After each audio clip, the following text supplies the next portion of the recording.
Hello guys, Dizzy here. So the July 28th Campfire Chat has just ended and we're gonna just do a quick rundown on what was discussed. So without further delay, let's get to it. Before I forget guys, please hit that like and subscribe button. Now let's get back to the rundown. Thanks. So one of the first things they mentioned was that buffing and debuffing is kind of a balancing act, that it's kind of a zero-sum game wherein if you buff something by 10%, you have to take that from somewhere as a debuff. So you just can't all of a sudden put one without checking on what effect it will have on the other. Also, another thing is they committed to increasing the late game survivability of sorcerers. So later on in the video they mentioned some things on how they will do that. Also, they said that the fury generation for barbarians from their basic skills will be increased. Another thing that they clarified is, for example, a unique item is changed or given a buff. Only new instances of that item would reflect those changes. So the changes are not retroactive in essence. Another thing is they said that they are committed to opening up new viable build designs for all classes, which is good to hear.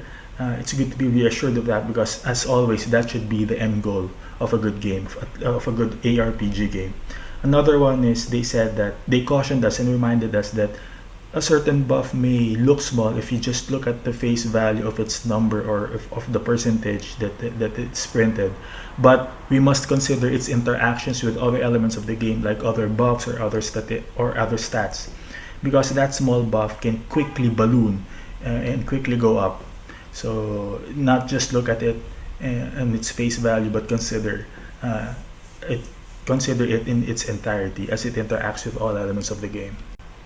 So another one is they showed how they would increase the densities in nightmare dungeons, and incidentally they also mentioned that they can't just do this just willy-nilly, because they have to consider again the performance hit it might cause during the game. So we must remember these are game objects and this will cost resources, so they have to make sure that in increasing the densities it will not slow down the game and make it more less fun than before they made the changes. Also, Joe Pepiora explicitly said that the additional stash tab will cost 400,000 gold, so we should not worry about any shenanigans with the new stash tab.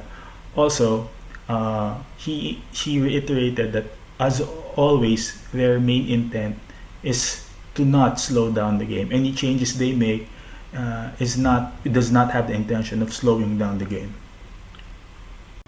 Another thing brought up was resistances. They want it to be meaningful. For example, they gave the scenario wherein there's a fire boss that deals fire-based damage and the player would simply be immune to its damage just by stacking fire resistances. They don't want that kind of scenario.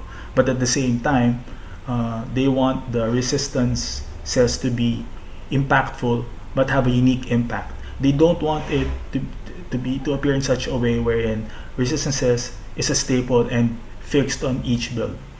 They want it to be a unique result of choice. They want its impact to be unique and a meaningful choice for builds. Also, they're aware of several bugs in terms of using mounts, and they are committing to fixing the mounts to feel better on controllers. And these are slated. The mount fix is slated to appear in 1.1.1. They also touched on overpower, which was meant to be a new vector to take damage from, or to produce damage from. So overpower was meant to scale off from maximum and current life, and thus having a new avenue to deliver damage. But the problem is currently it's being overshadowed by the other sources, other vectors of damage. And from that he went on that the design utopia they want is that there should be many vectors to make a build. Making a build should have many sources of damage, essentially, is what he was saying. So it shouldn't just be always vulnerable and critical strike and critical damage. there should be many paths, many sources in making a build viable.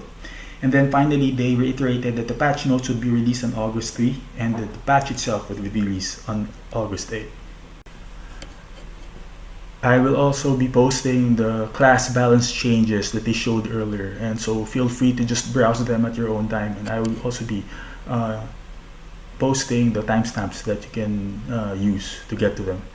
Now, that's it for the quick rundown. If you guys are still here, thank you for dropping by, and as always, see you on the next video.